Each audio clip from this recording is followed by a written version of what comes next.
sustento. Ya venía anticipando nuestro amigo y compañero de tarea Daniel Encina desde Colombia, con el último informe y él lo decía. Existen muchas posibilidades que en los próximos días, en las próximas horas, tenga un desenlace. Estimamos y según lo que está mostrando la televisión, de carácter urgente, últimos minutos desertaron militares de Maduro, comienza a tener otro desenlace. Y casualmente nada más y nada menos que los militares. Desde Bogotá, Colombia, nuestro compañero de tarea, el licenciado Daniel Encina. Daniel, muy buenas tardes, bienvenido nuevamente al aire del Radio Encasti. ¿Qué tal, José? Muy buenas tardes, son las 5 de la tarde, 14 minutos aquí en Bogotá, Colombia. Y bueno, seguimos con el tratamiento de este tema que está captando la atención del escenario internacional, que tiene que ver con lo que está sucediendo en la frontera con Venezuela, Colombia y Venezuela, Brasil y Venezuela. Como bien decías vos, nuevos casos de deserciones se han registrado durante la jornada de hoy. Y bueno, vamos a ver, a seguir el tratamiento que iniciábamos ya la semana pasada. Daniel, ¿es posible que esta deserción y esta situación o este estado de alerta de los militares venezolanos tengan que ver con una posible invasión a Venezuela? ¿Es posible eso? ¿Una invasión armada pueda derrocar el régimen de Maduro, Daniel? Bueno, José, a ver, hay que decir que tras el frustrado ingreso de hacer ingresar la ayuda humanitaria a Venezuela el día sábado pasado, se reunió aquí en Bogotá, Colombia, el denominado Grupo Lima. Está integrado por 14 países latinoamericanos más Estados Unidos y Canadá. Ayer el vicepresidente de Estados Unidos, Mike Pence, anunció nuevas medidas de sanciones contra el gobierno de Nicolás Maduro y ratificó el apoyo de su país al proclamado presidente interino de Venezuela, Juan Guaidó, que también se encuentra aquí en Bogotá. En relación a tu pregunta, José, de si es posible una invasión armada externa hacia Venezuela, bueno, considerando los antecedentes de las intervenciones de Estados Unidos en Irak, Siria y Afganistán, por ejemplo, hay que decir que siempre es posible. No obstante, también hay que mencionar que los países latinoamericanos no ven con agrado esta posibilidad y se muestran reticentes a poner a disposición sus fuerzas militares para estos fines.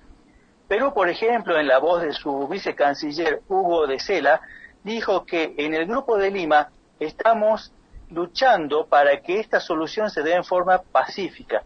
El uso de la fuerza no es la solución para lo que ocurre en Venezuela. Venimos luchando para que se dé la solución de forma pacífica. Por su parte, Chile, en la voz de su ministro de Relaciones Exteriores, Roberto Ampuero, reiteró y enfatizó su posición diciendo que apoyamos una solución de tipo política y pacífica.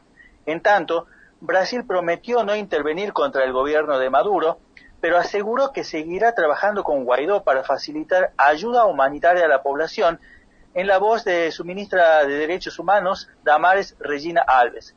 Entonces nos preguntamos, ¿cuál es la alternativa que maneja Estados Unidos ante esta situación? Bueno, considero, José, que la alternativa sería el ahogo económico que ya está vigente y a esta altura es lo más viable. Hasta ahora los países vecinos y la gente que está, los máximos representantes de los gobiernos latinoamericanos y de habla hispana se han casi puesto a disposición de Guaidó. Digo, Europa, ¿cómo está mirando esto? ¿Mira Europa a la situación de Venezuela, Daniel? Sí, José. En realidad el Parlamento Europeo ha venido manifestándose en el último tiempo en contra de una posible intervención militar en Venezuela. Por ejemplo, a principios de febrero, la alta representante de la Unión Europea para la Política Exterior, Federica Mogherini, había iniciado la reunión del Grupo de Contacto Internacional reunido en Uruguay, diciendo que resulta fundamental evitar la violencia interna y la intervención externa en Venezuela, y abrir un camino para un proceso político creíble que conduzca a elecciones anticipadas en ese país. De esta manera no parece ser que alguna pretensión de Estados Unidos a favor de llevar adelante acciones bélicas contra Venezuela vaya a contar con el respaldo internacional. También en esta línea es criticada en Europa la figura de Elliot Abrams, quien es el enviado del presidente Donald Trump para el tratamiento del asunto de Venezuela. En el Parlamento de España, por ejemplo, también se produjo este debate precisamente alrededor de la controvertida figura de Abrams. Escuchemos la palabra que en ese recinto tuvo el integrante del bloque de Izquierda Unida, Leopoldo López. El 11 de diciembre de 1981, tropas entrenadas por los Estados Unidos asesinaron a 800 civiles desarmados en la aldea salvadoreña del Mozote. Cuando se conoció la masacre, el responsable de asuntos humanitarios del gobierno norteamericano, Elliot Abrams, acusó a los periodistas que la desvelaron de hacer propaganda comunista y poco después se refirió a la política norteamericana en El Salvador como un éxito fabuloso.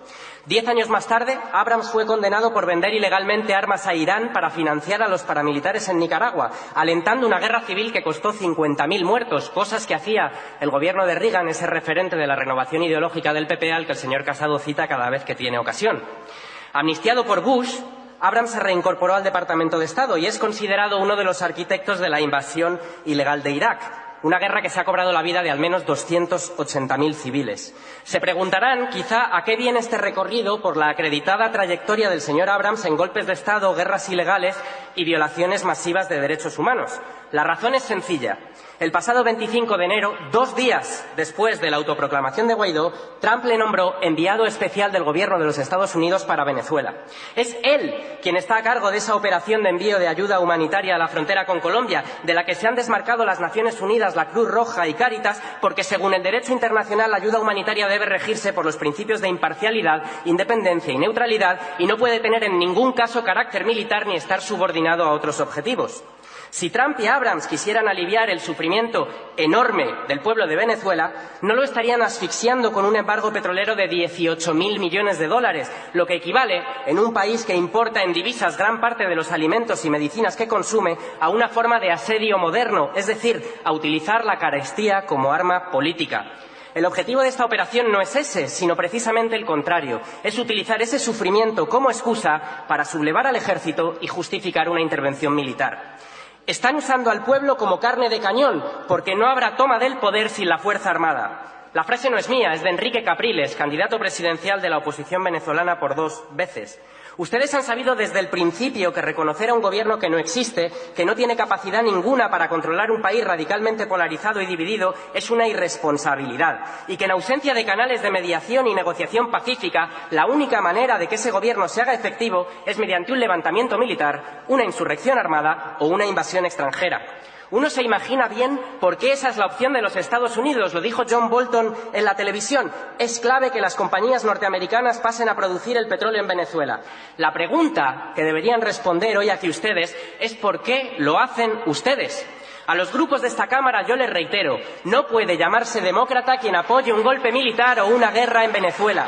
El portavoz del Partido Popular ha tenido la elegancia de dedicarme una cita de Burke y yo le voy a corresponder con otra del gran filósofo norteamericano John Dewey. Las ideas se miden en sus efectos. Señores del Partido Popular, señores de Ciudadanos, también al Gobierno de España, las consecuencias de lo que están apoyando en estos días les van a perseguir para Daniel, ¿se prevén más deserciones? Porque lo que está sucediendo ahora es muertos, tiros, un enfrentamiento en la frontera. ¿Se prevé que en las próximas horas más militares puedan tomar la misma decisión, dejar a Maduro solo? Bueno, José, a ver, primero hago una corrección. El parlamentarista que hablaba era Pablo Amador y es de Podemos, no de Izquierda Unida. Y con respecto a tu pregunta, bueno, José, hay que decir que hasta ahora el conteo oficial indica que son 167 los militares de distintos rangos que han desertado las fuerzas bolivarianas durante el transcurso del fin de semana. Han cruzado la frontera hacia Colombia y han reconocido a Juan Guaidó, que como dijimos se encuentra en estos momentos en Bogotá como su comandante en jefe. Así lo informó la Oficina de Migración Colombia, que ha iniciado los trámites para emitir los respectivos salvoconductos para que puedan residir legalmente en este país los militares que han cruzado la frontera y han pedido asilo humanitario. Según esta oficina migratoria, varios de estos militares llegaron a Colombia con sus familias por temor a las represalias de parte del gobierno de Maduro. Del total de los desertados, hay que decir que 157 arribaron a Colombia a través del norte de Santander y 10 por Arauca. Asimismo, también se informó que no hay reporte alguno de la llegada de 4 generales, como había trascendido a través de las redes sociales. Bien. Importante, hace unos días también uno de los jefes del servicio de inteligencia también daba un paso al costado y nada más y nada menos que la persona que conoce cómo se mueve el ejército, en este caso de Maduro. Daniel, como siempre, muy amable, y vamos a estar atentos a lo que sucede seguramente en las próximas horas, y por más que tengamos el informe usualmente los lunes y los viernes, te vamos a estar molestando en el transcurso seguramente de la semana para ir teniendo y seguir de cerca, sobre todo vos que estás tan cerca y sobre todo vos que estás junto a toda la comunidad de periodistas allí en Colombia. Muchísimas gracias, Daniel, como siempre, muy amable. El agradecido soy yo, seguimos atentos a este tema y será hasta pronto.